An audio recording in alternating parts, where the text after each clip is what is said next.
کیوں؟ انسان اپنے آپ کو کمزور سمجھتا تھا، اس لیے اپنے سروں کو جھکا رہا تھا۔ نبی نہیں آئے تھے، انسان سمجھتا تھا کہ سورج زیادہ طاقتور ہے، انسان سمجھتا تھا چاند زیادہ طاقتور ہے، انسان سمجھتا تھا سورج زیادہ طاقتور ہے، انسان سمجھتا تھا پتھر زیادہ طاقتور ہے، انسان سمجھتا تھا لوہا زیادہ طاقتور ہے، تانبا زیادہ طاقتور ہے، پیتل زیادہ طاقتور ہے، انسان سمجھتا تھا آگ زیادہ طاقتور ہے، انسان سمجھتا تھا پانی زیادہ طاقتور ہے، انسان سمجھتا تھا یہ ہوا، یہ فضا، یہ جانور ہم سے زیادہ طاقتور ہے۔ لیکن میرے نبی نے آ کر انسان کو یہ شعور عطا فرمایا، تو کمزور نہیں ہے، تیرے سر پر تو میرے رب نے کرامت کا تاج رکھا ہے۔ لقد کرمنا بنی آدم، اے لوگو، اے انسان تو کمزور نہیں ہے، تیرے سر پر تو میرے رب نے کرامت کا تاج رکھا ہے۔ تو چاہے تو تو شیر کا بھی پنجہ موڑ سکتا ہے، تو چاہے تو تو چاند پر بھی تمنے ڈال سکتا ہے،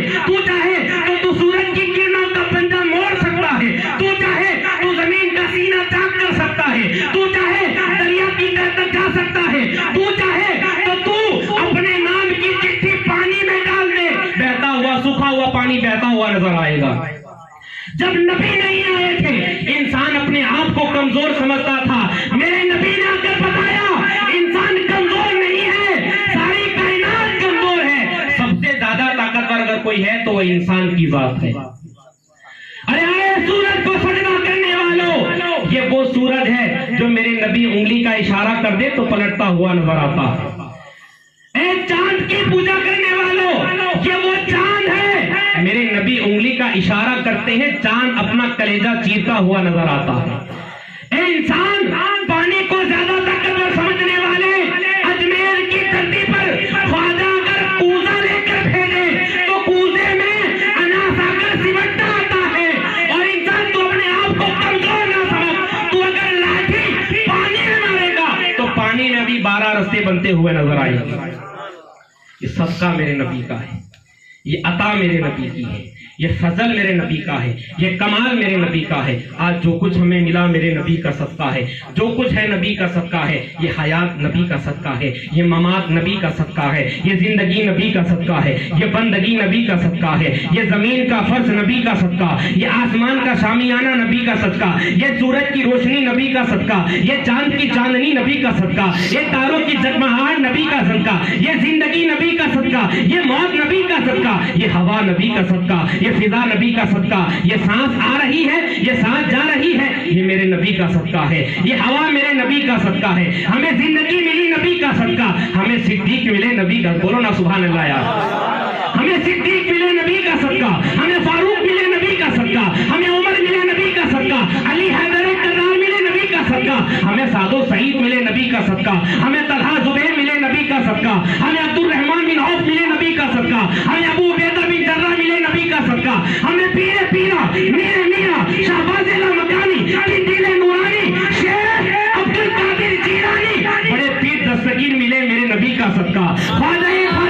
خواجہ معین الدین حسن سندر اجمیری ثم اجمیری ملے نبی کا صدقہ، بابا پیر ملے نبی کا صدقہ، دادا علی حجویری ملے نبی کا صدقہ، بابا فرید الدین ملے نبی کا صدقہ، مخدوم اشرف ملے نبی کا صدقہ، مخدوم ماہی ملے نبی کا صدقہ، علی حجویری ملے نبی کا صدقہ، نظام الدین اولیاء و امیر خسرو ملے نبی کا صدقہ، قطب الدین بختیار کاکی ملے نبی کا صدقہ، مخدوم میاں ملے نبی کا صدقہ، حاجی علی ملے نبی کا صدقہ، حاجی پیر ملے نبی کا صدقہ، غوث اعظم ملے نبی کا صدقہ، قطب عالم ملے نبی کا صدقہ، شاہ عالم ملے نبی کا صدقہ، قطب ربانی شبلی زمانی امیر مسعود قطب محمود دادا ملے میرے نبی کا صدقہ، قاضی محمود دریائے دولہ ملے میرے نبی کا صدقہ۔ سبحان اللہ سبحان اللہ،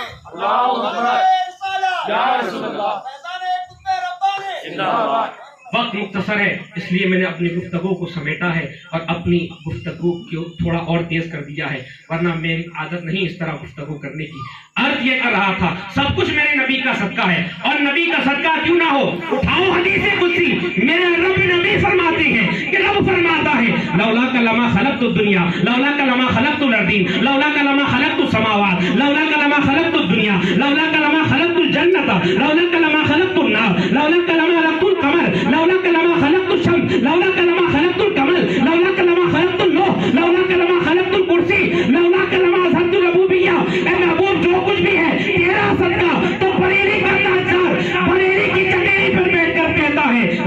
زماں تمہارے لیے، زمین و زماں تمہارے لیے، مکین و مکان تمہارے لیے، چنین و چنا تمہارے لیے، بنے تو جہاں تمہارے لیے، دائیں میں زباں تمہارے لیے، بدن میں ہے جا تمہارے لیے، ہم آئے یہاں تمہارے لیے، اٹھے بھی وہاں تمہارے لیے۔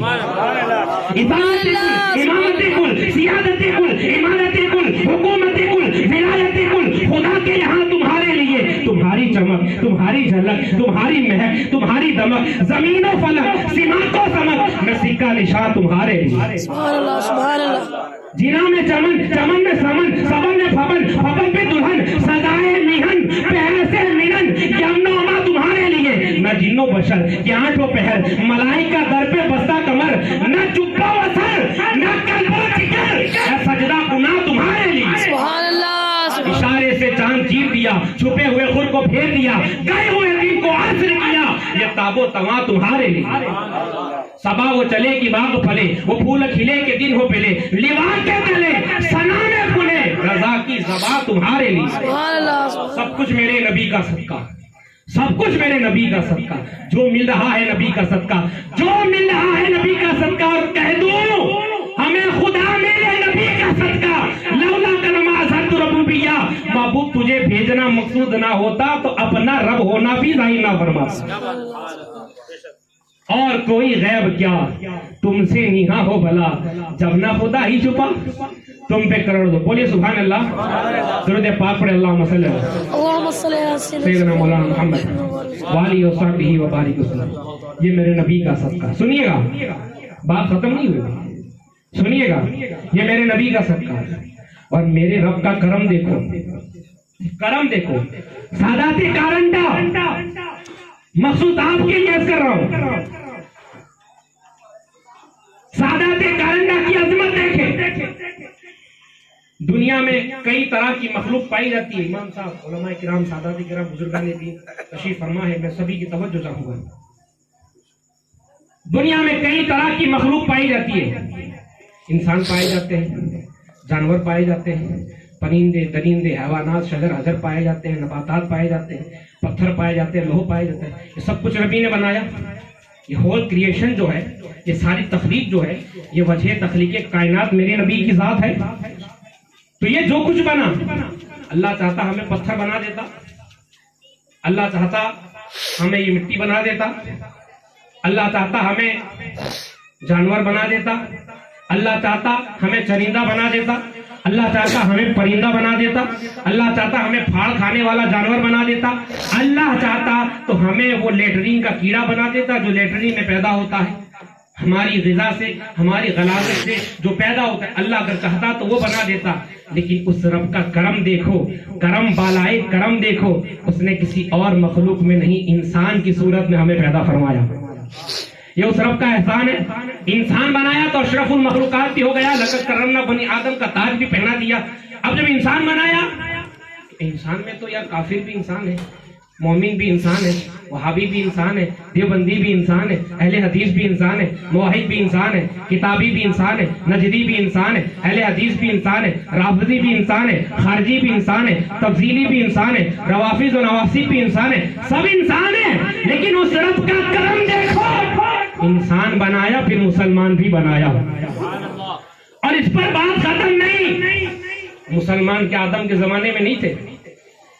امت محمدیہ میں بھی مسلمان، امت آدم میں بھی مسلمان، امت نوح میں بھی مسلمان، امت شیش میں بھی مسلمان، امت حضرت خلیل اللہ ابراہیم میں بھی مسلمان، امت اسماعیل میں بھی مسلمان، امت یوسف میں بھی مسلمان، امت یونس میں بھی مسلمان، امت موسیٰ و عیسیٰ میں بھی مسلمان، امت یعقوب و یحییٰ میں بھی مسلمان، امت ہارون میں مسلمان، امت شعیب میں مسلمان، امت موسیٰ میں مسلمان، امت عیسیٰ میں مسلمان۔ 1,24,000 کم و بیش انبیاء کی امت میں کوئی نہ کوئی مسلمان تھا، لیکن اپنے رب کا کرم بالائے کرم دیکھو، کسی اور کی امت میں نہیں، پیدا کیا تو محمد رسول اللہ کی امت پہ پیدا کیا۔ اور اس پر بھی بات ختم نہیں ہو جاتی پیارے، امت محمدیہ میں پیدا کیا، مسلمان بنایا، انسان بنایا۔ امت محمدیہ میں تو بہرا بھی ہے، امت محمدیہ میں تو قوم بواہیر بھی ہے، امت محمدیہ میں تو گھانچی جماعت بھی ہے، امت محمدیہ میں تو قوم منصوری بھی ہے، امت محمدیہ میں تو پٹھان بھی ہے، شیخ بھی ہے، سپاہی بھی ہے، امت محمدیہ میں تو سندھی بھی ہے، امت محمدیہ میں بلوچی بھی ہے، سندھی بھی ہے، میمنی بھی ہے، امت محمدیہ میں کئی جماعتیں، کئی گھرانے ہیں، لیکن تمہیں کسی اور گھرانے میں نہیں، مصطفیٰ کے گھرانے میں پیدا کیا، اور اس پر بھی ختم نہیں۔ کرم بالائے کرم یہ کہ نبی کے گھرانے میں پیدا کیا، تو نبی کے گھرانے والے تو کتنے پائے جاتے ہیں؟ خانقاہ قادریہ میں بھی نبی سادات، خانقاہ قادریہ میں بھی سادات، خانقاہ چشتیہ میں بھی سادات، خانقاہ نقشبندیہ میں بھی کوئی نہ کوئی سادات نظر آتا ہے مرید کے طور پہ، خانقاہ نظر آتا ہے، خانقاہ برکاتیہ میں مسلمان، خانقاہ ماہرہ میں مسلمان، خانقاہ وارثیہ میں مسلمان، خانقاہ واسطی میں مسلمان، خانقاہ کالپی شریف میں مسلمان، خانقاہ اجمیر شریف چشتیہ میں مسلمان، خانقاہ شاہ عالم میں مسلمان، خانقاہ بخاری میں مسلمان، ہر خانقاہ میں مسلمان اور سادات پائے جاتے ہیں، لیکن اہل کارنٹا، سادات کارنٹا، تمہاری عظمت کا کیا کہنا؟ تمہیں کسی اور خانقاہ میں نہیں، خانقاہ قطبیہ کارنٹا میں پیدا فرمایا، سبحان اللہ سبحان اللہ، تمہیں پیدا فرمایا ہے، تو خانقاہ قطبیہ کارنٹا مقدسہ میں پیدا فرمایا ہے، یہ سادات کارنٹا کی عظمت کا علم ہے۔ آج ہم اس کے حوالے سے بہت ساری باتیں کہی جا سکتی ہیں، لیکن چونکہ محفل کا مقصود اور مطلوب یہ ہے کہ ایصال ثواب کے لیے محفل کو منعقد کیا ہے۔ ایصال ثواب کسے کہا جاتا ہے؟ ایصال ثواب جو ہے کسے کہا جاتا ہے؟ ایصال کہتے ہیں پہنچانے کو، اور ثواب کو، نیکی کو، اچھے کام کو ثواب کہا جاتا ہے، اچھے کام پر جو اجر ملتا ہے اسے ثواب کہا جاتا ہے۔ ایصال ثواب کا مطلب ہے ثواب پہنچانا، نیکی پہنچانا۔ حدیث پاک میں آتا ہے، بخاری شریف کی حدیث، حضرت ابو ہریرہ اس حدیث کے راوی ہیں، نبی فرماتے ہیں ترفع للمیت بعد موتی درجتہ فیقول اے ربی ای شیء ھذہ فیقال ولدک استغفر لک۔ نبی کریم فرماتے ہیں کہ انسان جب مر جاتا ہے نا تو اس کا ایک درجہ جو ہے بلند کر دیا جاتا ہے، تو مردہ عرض کرتا ہے اللہ میرا ایک درجہ تو نے اتنا بلند کیوں کر دیا؟ تو اللہ فرماتا ہے مفہوم حدیث کہ یہ درجہ ہم نے اس لیے بلند نہیں کیا کہ تو نمازیں پڑھتا تھا، یہ درجہ اس لیے بلند نہیں کیا کہ تو نمازیں پڑھتا تھا، تو روزے رکھتا تھا، تو زکوٰۃ دیتا تھا، تو حج کرتا تھا، تو صدقات کرتا تھا، تو خیرات کرتا تھا، اس لیے تیرا یہ درجہ بلند نہیں ہوا۔ کہا یا اللہ تو پھر کس لیے میرا ایک درجہ بلند کر دیا گیا؟ اللہ فرماتا ہے ولدک استغفر لک، تیری اولاد، تیرے گھرانے والے، تیرے خاندان والے، تیرے بھائی، تیرے رشتے دار تیرے لیے ایصال ثواب کر رہے ہیں، اس لیے ہم نے تیرے درجے کو بلند فرما دیا۔ یہ ایصال ثواب کی دلیل ہے، یہ ایصال ثواب کرنے کی دلیل یہاں سے ملتی ہے کہ جب ہم گھر میں اپنے مرحومہ مرحوم کے لیے ایصال کرتے ہیں تو اللہ اس کی قبر میں درجے کو بلند فرماتا ہے۔ اور آخری بات، ایصال ثواب کی بڑی برکتیں ہیں، بہت زیادہ برکتیں ہیں۔ حدیث پاک میں آتا ہے، امام مسلم نے حدیث روایت کی، امام بخاری نے روایت کی، الادب المفرد میں بھی ہے، ابن ماجہ میں بھی ہے، اور ابو داؤد میں بھی یہ حدیث مذکور ہے، چاہیں تو آپ مطالعہ کر سکتے ہیں۔ فرماتے ان انس بن مالک قال قال رسول اللہ صلی اللہ تعالی علیہ وسلم امتی امت مرحومۃ، میری امت امت مرحومہ ہے، بولیے سبحان اللہ، پیچھے والے بولے نا یار، میری امت امت مرحومہ ہے، تدخلوا قبورها بذنوبها، میری امت امت مرحومہ ہے، یہ جب قبر میں داخل ہو رہی تھی، ہوئے گی تو اپنے گناہ لے کر داخل ہوئے گی، وَتَخْرُجُ مِن قُبُورِهَا لَا ذُنُوبَ عَلَيْهَا فَتَمَحَّصَ عَنْهَا بِاسْتِغْفَارِ الْمُؤْمِنِينَ۔ میرے نبی فرماتے ہیں کہ میری امت امت مرحومہ ہے کہ یہ جب قبر میں داخل ہوگی تو گناہ لے کر ہوگی، اور جب قبر سے نکالی جائے گی تو گناہوں سے پاک کر کے نکالی جائے گی۔ لا ذنوب علیہا کا مطلب کیا ہے پیارے؟ گناہ سے پاک ہو کر نکالی جائے گی۔ کوئی اعتراض کر سکتا ہے میاں ایسے کیسے کہہ رہے ہو کہ گناہ لے کر جائے اور قبر میں جا کر پھر جب اٹھے تو گناہوں سے پاک ہو جائے، ایسے کیسے کوئی کیسے کہہ سکتا ہے؟ کیا دلیل ہے؟ کوئی دلیل ہے؟ انسان جب حیات ہوتا ہے تو اس کے پاس توبہ کا موقع ہوتا ہے، گناہوں سے معافی کا وقت ہوتا ہے. اب تو مر گیا، توبہ کا دروازہ بند ہو گیا، مغفرت کے سارے راستے بند کر دیے گئے اور گناہ لے کر گیا ہے. اب مغفرت کیسے ہوگی؟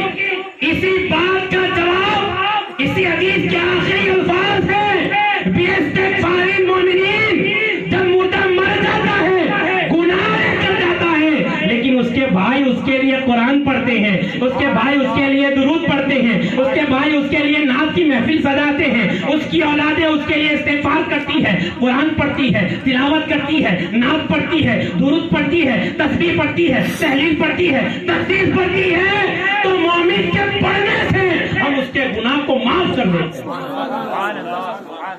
کہ محمد سے وفا تمہیں تو ہم دے رہے ہیں، کہ جہاں چیز ہے کیا لوہ قلم دے رہے ہیں. محمد کی محبت دین حق کی شرط اول ہے، اور اگر اسی میں کچھ خامی تو سب کچھ نامکمل ہے. السلام علیکم.